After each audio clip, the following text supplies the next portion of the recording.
de şu vardı. Bu hafta içi günlerden nefret ediyorum. Ne küçük peri var ne büyük peri var. Dolayısıyla sihir de yok. Canım sıkılıyor, çok canım sıkılıyor.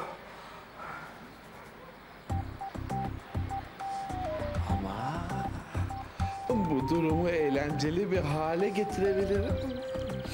Hazır bütün kapılar açıkken içeri sızabilirim. Evet, içeri sızar ve deliller toplayabilirim. Çok güzel. Yalnız böyle gitmemem gerekiyor.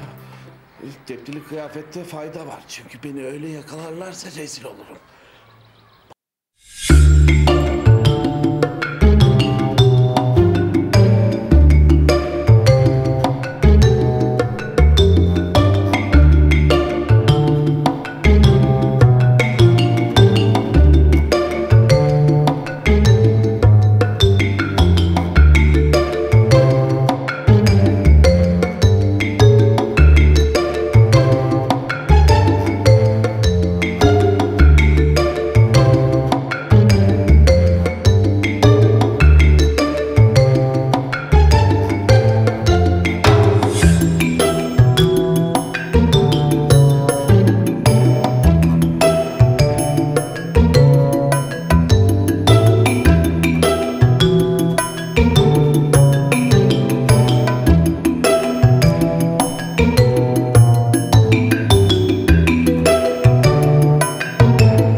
Ba